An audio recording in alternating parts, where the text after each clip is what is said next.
మకరం వారికి గనక చూసుకున్నట్లయితే మీకు రాశిలోకి అంటే రాశిలో చంద్రుడితో ప్రారంభమై సప్తమం వరకు జరుగుతుంది ఈ యొక్క చంద్రుడి యొక్క సంచారం ఈ పక్షంలో.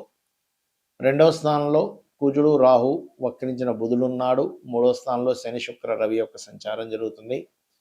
ఈ యొక్క శుక్రుడు 27వ తేదీకి 4వ భావంలోకి మారతాడు. అష్టమంలో కేతువు యొక్క సంచారం జరుగుతుంది. 6వ స్థానంలో గురువు యొక్క సంచారం జరుగుతుంది. ఈ యొక్క గ్రహస్థితిని అనుసరించి మీకు ఎటువంటి ఫలితాలు జరగనున్నాయి, ఏ దేవత ఆరాధన చేసుకోవాలి అనేటువంటి అంశాలు చెప్తుంది నేనైనప్పటికీ చెప్పిస్తుంది సాక్షాత్ లలిత అమ్మవారిగా భావిస్తూ ఆ లలితాంబిక అమ్మవారి యొక్క అనుగ్రహం మీకు పరిపూర్ణంగా కలగాలని మనస్ఫూర్తిగా కోరుకుంటూ, ప్రధానంగా ఇక్కడ గమనించినట్లయితే ఈ రెండవ స్థానంలో అంటే బుధుడు రాశి వైపు వస్తూ ఉన్నాడు కాబట్టి కొంత బిజినెస్ రిలేటెడ్ థాట్స్ కూడా పెరుగుతాయి. కాకపోతే కుటుంబ సభ్యులతోని మనీ మ్యాటర్స్ విషయంలోని ఈ పక్షంలో కొంత జాగ్రత్తగా ఉండాలి. రెండు పాపగ్రహాలు కుటుంబ ధనస్థానాల్లో ఉన్నందుకు ఈ యొక్క విషయంలో జాగ్రత్తగా ఉండాలి. మూడవ భావంలో శుక్రుడు, శని, రవి ఈ గ్రహాల యొక్క స్థితిగతులు ఉన్నాయి కాబట్టి ఈ యొక్క విషయంలో కొద్దిగా కించిత్ జాగ్రత్త పడాలి అనేటువంటి చాలా స్పష్టంగా చూపిస్తుంది. అయితే ఈ మూడో స్థానంలో ఉండేటువంటి గ్రహాల వల్ల మంచిదే, అంటే ఉద్యోగ సంబంధించిన విషయంలో మంచిదే, కానీ కొంచెం మాట్లాడేటప్పుడు కొంచెం కుటుంబ సభ్యులతోని ఫైనాన్స్ మ్యాటర్స్ విషయంలో కొంచెం జాగ్రత్తగా ఉండాలి. అందులోనే ప్రధానంగా మీకు 6వ స్థానంలో గురువు ఉన్నందుకు కొంచెం మీకు చక్కగా గైడ్ చేసే వాళ్ళతోనే లేదా టీచర్స్తోని గురువులతోని తెలియని శత్రుత్వాలు ఏర్పడుతూ ఉంటాయి. కాబట్టి ఈ యొక్క విషయంలో చాలా కేర్గా ఉండండి. ఇక మరొక విషయం ఏంటంటే ఇక్కడ మీకు ఎప్పుడైతే సప్తమ స్థానంలోకి చంద్రుడు ఎంటర్ అవుతున్నాడు ఈ మంత్ ఎండింగ్లో, అక్కడి నుంచి కొంచెం వివాహ సంబంధించిన విషయాలు కొంత మూమెంట్ అనేటువంటిది కూడా ఉంటుంది. మరియు ఎప్పటి నుంచో పలానా వాహనం కొనుక్కోవాలి, గృహం కొనుక్కోవాలని ప్రయత్నం చేసేటువంటి వారికి 27వ తేదీ నుంచి కొంతవరకు అనుకూలత ఉంది. ఏదైనా ఫ్యాషన్ రిలేటెడ్ సంబంధించిన ఈ బిజినెస్లు అనుకోండి, కోర్సెస్ చేయడానికి కూడా. కాకపోతే తాతగారి ఆస్తి విషయంలో ఎట్టి పరిస్థితుల్లో కూడా తొందరపాటు నిర్ణయాలు పనికిరావు. ఉద్యోగ సంబంధించిన విషయంలో కొన్ని మార్పులు చేర్పులు జరగడం వల్ల ప్రమోషన్స్ లభిస్తాయి. కొంత కొత్త ఉద్యోగాలకు కూడా వెళ్ళడం జరుగుతుంది. కాకపోతే మీరు ఓం మాణిక్య మకుటాకార జానుద్వయ విరాజితాయ నమః అని చేస్తూ ఉండండి. ల్యాబ్స్లో కొన్ని టెస్టింగ్స్, ల్యాబ్స్లో ప్రయోగాలు చేసేటప్పుడు అది కొంత జాగ్రత్తగా ఉండాలి. ఇక మీరు నిత్యము చేయవలసిన దేవతారాధన మాత్రం లలిత చదువుకోండి ఎక్కువగా. మీరు ఎంత లలితా సహస్రనామాల యొక్క శ్రవణము పఠనము చేస్తారో అంత బాగుంటుంది. చాలామంది ఏంటంటే ఈ మనకు నెక్స్ట్ రాబోయేటువంటి ఉగాది విషయంలో కానివ్వండి, ఎందుకంటే మనకి పక్షంలో ఉగాది వస్తుంది కాబట్టి ఉగాదికి సంబంధించినటువంటి విషయంలో ఆదాయ వ్యయాలు, లేకపోతే రాజ్యపూజ అవమానాలు, ఏలినాటి శని, సర్పదోషాలు ఇవే చూసుకుంటుంటాం. అంటే కాలసర్పదోషం ఉంది కదా. అయితే వీటన్నిటికంటే ముఖ్యంగా మనం చూసుకోవాల్సిన విషయం ఏమిటి అంటే, మీరు మీ పర్సనల్ చార్ట్ అనేది ఒకటి ఉంది. ప్రతి జీవి కూడా వాళ్ళ యొక్క పూర్వజన్మలో చేసిన పాపకర్మలు, మంచి కర్మలు, వాటి వల్ల చార్ట్ అనేది మనకి క్రియేట్ అవుతుంది. పర్ఫెక్ట్గా ఆ యొక్క సమయంలోనే ఆ గ్రహస్థితి ఉన్నప్పుడే పుడతాడు జీవుడు. ఎవరెవరికి రుణపడి ఉన్నాడో ఆ రుణాలు తీర్చుకోవడానికి, ఎవరెవరు ఈయనకు రుణపడి ఉన్నారు వాళ్ళందరూ కూడా ఈ యొక్క జీవితంలో కలుస్తారు. అందుకని మనం ఏం చేయాలి, మన జన్మజాతకంలో లగ్నాన్ని ముందుగా పరిశీలన చేసుకోవాలి. అంటే మన లగ్నరీత్యా మనకి ఏ పూర్వజన్మ కర్మ వల్ల ఇది జన్మించాము. ఒక్కొక్క లగ్నానికి ఒక్కొక్క ఇది ఉంటుందండి. ఇప్పుడు మేషలగ్నం ఉందనుకోండి, వాళ్ళ పూర్వజన్మ కర్మ అంతా కూడా ఈ ఎవరికైనా అప్పులు ఇవ్వడం తీసుకోవడం ద్వారా ఇరుక్కుపోతుంటారు. అది ప్రధానంగా చూసుకోవాలి. అదే వృషభం అనుకోండి, మీకు గురువులతో తెలియకుండానే గురువుల వల్ల యొక్క శాపం అనుకోండి, లేకపోతే అంటే ఏదైనా గురు సంబంధించినటువంటి దీంట్లో ఉంటుంటుంది వాళ్ళకి, వాళ్ళ లైఫ్ అంతా కూడా.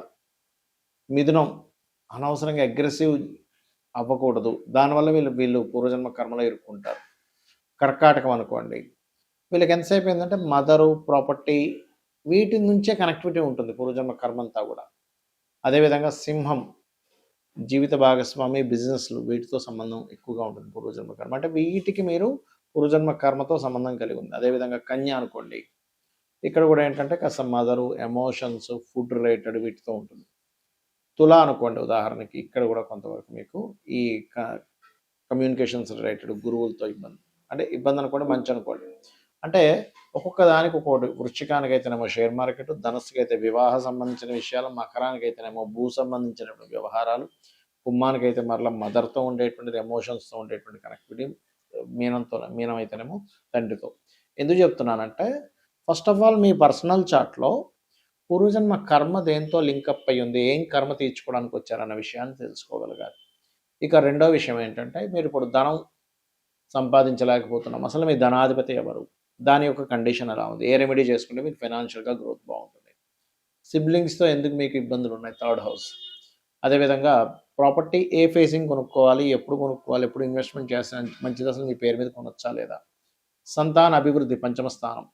అదేవిధంగా రుణము, రోగము, శత్రుత్వాలు ఎందుకు పెరుగుతున్నాయి? ఎందుకు ఇబ్బంది పడుతున్నారు? Sixth house. జీవిత భాగస్వామి ఎలాంటి వాళ్ళు వస్తారు? ఎప్పుడు వివాహం చేసుకోవాలి? ఏది రైట్ టైం అసలు వివాహం చేసుకోవడానికి అని చెప్పేది సెవెంత్ హౌస్.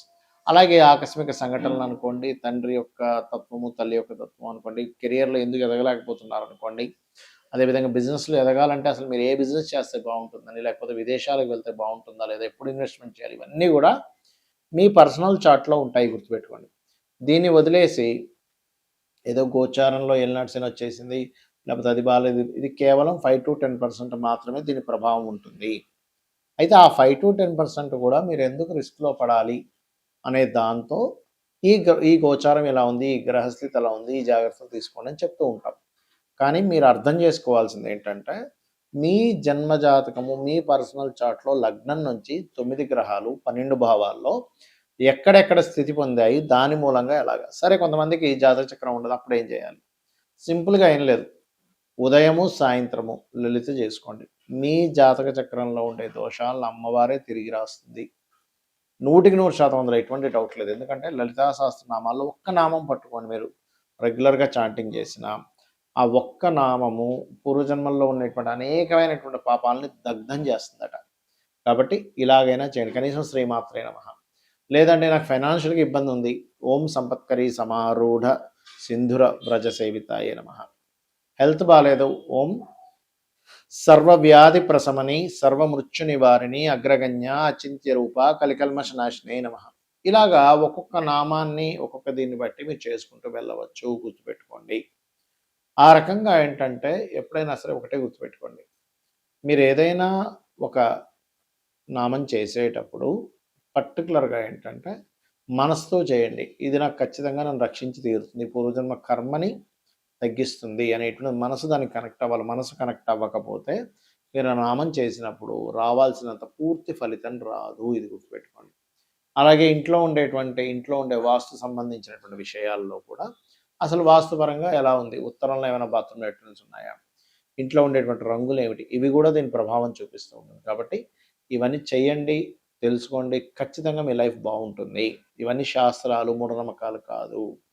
సో, కాకపోతే ఏంటంటే ఇప్పుడు చూడండి, మనకి డాక్టర్స్ కావచ్చు, ఇంజినీర్స్ కావచ్చు, లేకపోతే మనకి మెకానిక్ వెళ్తే బండి వెహికల్ చేసి రిపేర్ చేసేవాడు కావచ్చు. వాడు సరిగ్గా పూర్తిగా తెలుసుకోకపోతే ఏమవుతుంది? ఒకదానికొకటి చేస్తాడు. అలాగే శాస్త్రాన్ని పూర్తిగా తెలుసుకునే ప్రయత్నం చేయండి.